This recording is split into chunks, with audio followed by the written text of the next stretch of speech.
नमो गणेभ्यं सप्तभ्य स्तता लोकेषु सप्तेषु शंभुवे नमस्यामि ब्राह्मण योगचक्षसु सोमधारण पितृगण योगमूर्ति धर स्तता नमस्यामि तथा सोमं पित्रं जगतमहम्। नमस्कार दोस्तों, आप सभी का स्वागत है हमारे YouTube चैनल पावरफुल हिंदू धर्म में। आज हम आप सभी को पितृपक्ष कब से शुरू हो रहा है तथा कब समाप्त होगा तथा पितृपक्ष में की जाने वाले निवारण तथा पितृपक्ष में की जाने वाले स्त्रोत के बारे में आप सभी को बताएंगे। ये जानते हैं पितृपक्ष कब से शुरू हो रहा है तथा इसकी समाप्ति कब से होगा। पितृपक्ष के दिन पितरों का समर्पित होता है। इस दौरान पितरों का श्राद्ध और तर्पण करने का विधान है। इसके अलावा पितृपक्ष में दान का भी विशेष महत्व है। कहते हैं कि पितृपक्ष में जरूरतमंद और गरीबों को भोजन कराने से पूर्वजों का आशीर्वाद प्राप्त होता है।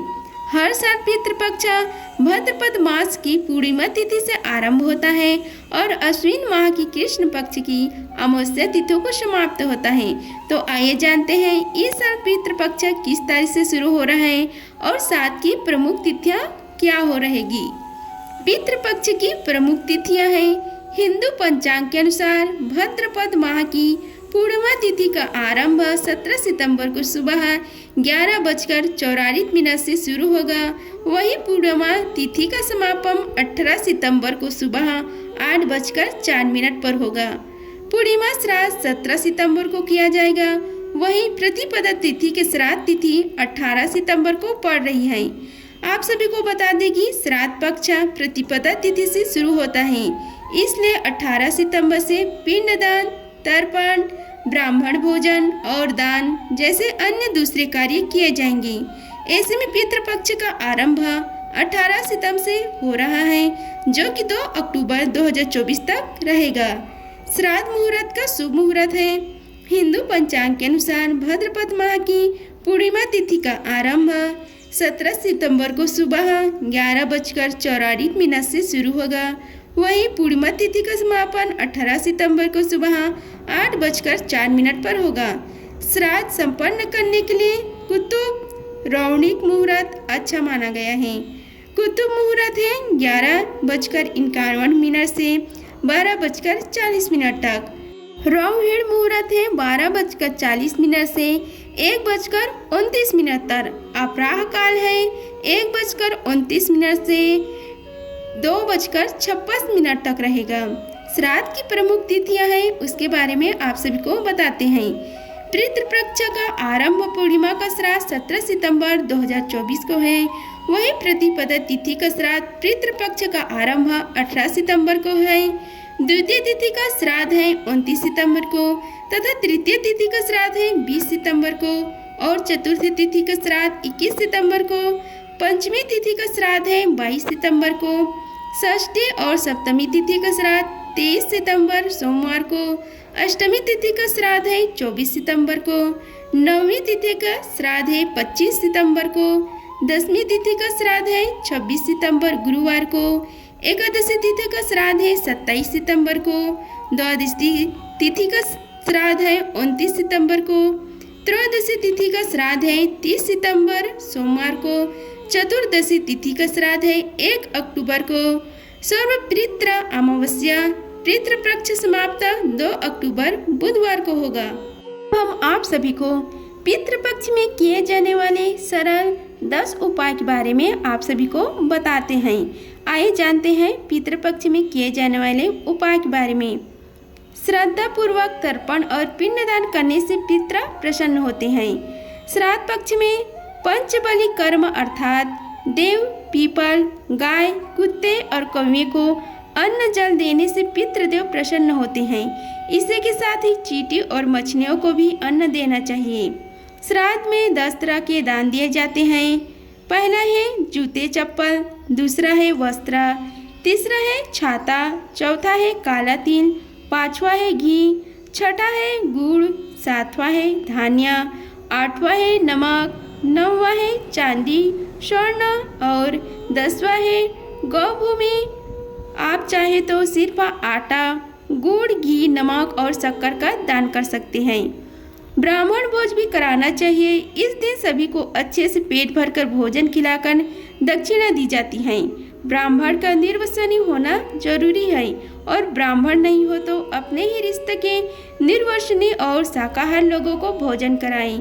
खासकर जमाई, भांजा, मामा, गुरु और नाती को भोजन अवश्य कराएं। पितृपक्ष के दौरान प्रतिदिन अपने द्वार पर पितरों के निमित्त एक दीपक जरूर लगाएं। दक्षिण दिशा में पितरों के निमित्त 2, 5, 11 या 16 दीपक जरूर लगाएं। आप अपनी गैलरी में भी जला सकते हैं या आप प्रतिदिन पीपल के पेड़ के पास भी दीपक जलाकर पितरों की मुक्ति हेतु प्रार्थना कर सकते हैं। पितृ सूक्त या गीता का पाठ करें। श्राद्ध पक्ष में 16 दिन गीता का पाठ करना चाहिए। आप चाहे तो संपूर्ण गीता का पाठ करें, नहीं तो पितरों की शांति के लिए और उनका आशीर्वाद प्राप्त के लिए और उन्हें मुक्ति प्रदान मार्ग दिखाने के लिए गीता के 1 और 7वें अध्याय का पाठ जरूर करें। गुड़ घी को मिलाकर सुगंधित धूप दें। जब तक वह जले तब तक ओम पितृ देवताभ्यम नमः का जाप करें और इसी मंत्र से आहुति दें।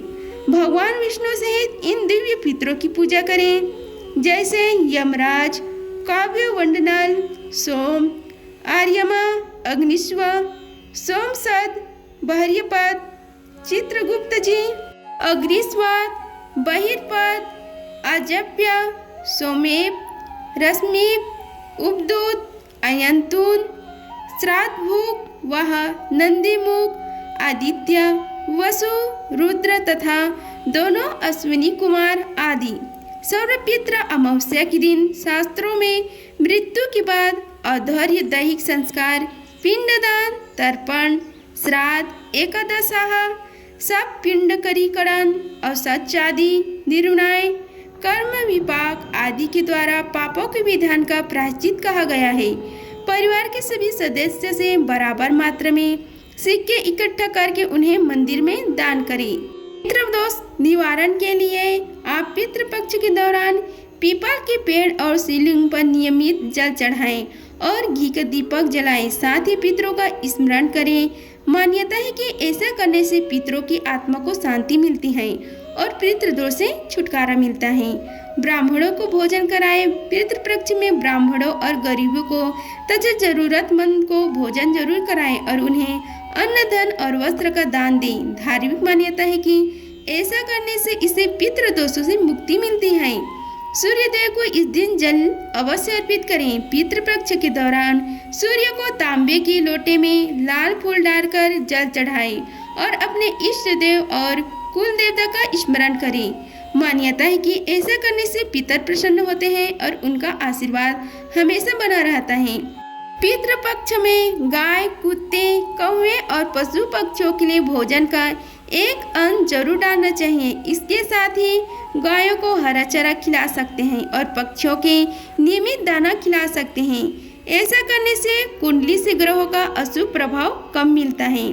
इस दिन श्रीमद् भागवत गीता का पाठ करें। धार्मिक मान्यता है कि पितृदोषों से मुक्ति पाने के लिए श्राद्ध पक्ष में श्रीमद् भागवत पितृ स्तोत्र या नवग्रह स्तोत्र का पाठ करना चाहिए। ऐसा करने से पितृदोष से शांति मिलते हैं। अब हम आप सभी को पितृ स्तोत्र का हिंदी में आप सभी को श्रवण कराते हैं। आइए श्रवण कीजिए पितृ स्तोत्र का हिंदी में। रुचि बोले, जो सबके द्वारा पूजित, अमृता, अत्यंत तेजस्वी, ध्यानी तथा दिव्य दृष्टि संपन्न है, उन पितरों को मैं सदा नमस्कार करता हूँ। जो इंद्र आदि देवताओं, दक्ष, मरीच, सप्त ऋषियों तथा दूसरों के भी नेता हैं, कामना की पूर्ति कराने वाले उन पितरों को मैं प्रणाम करता हूँ।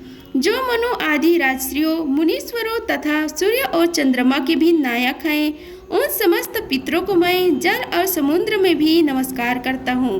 नक्षत्रों, ग्रहों, वायु, अग्नि, आकाश और धूलोक तथा पृथ्वी के भी जो नेता हैं, उन पितरों को मैं हाथ जोड़कर प्रणाम करता हूँ। जो देवर्षियों के जन्मदाता, समस्त लोगों द्वारा वंदित तथा सदा अक्षय फल के दाता है, उन पितरों को मैं हाथ जोड़कर प्रणाम करता हूँ।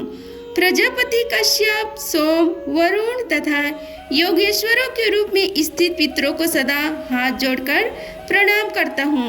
सातों लोकों में स्थित 7 पितृगणों को नमस्कार है।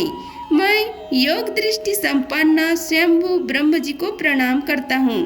चंद्रमा के आधार पर प्रतिष्ठित तथा योग मूर्तिधारी पितृगणों को मैं प्रणाम करता हूँ। साथ ही संपूर्ण जगत के पिता सोम को नमस्कार करता हूँ। अग्नि स्वरूप अन्य पितरों को मैं प्रणाम करता हूँ, क्योंकि यह संपूर्ण जगत अग्नि और सोममय है। जो पिता तेज में स्थित है, जो ये चंद्रमा, सूर्य और अग्नि के रूप में दृष्टिगोचर होते हैं तथा जो जगत स्वरूप एवं ब्रह्म स्वरूप है, उन संपूर्ण योगी पितरों को मैं एकाग्रचित होकर प्रणाम करता हूँ। उन्हें बारंबार नमस्कार है। वे स्वदाभोजी पितर मुझ पर प्रसन्न हो। मार्कंडे पुराण में महात्मा रुचि द्वारा की गई पितरों की यह स्तुति पितृ स्तोत्र कहलाता है।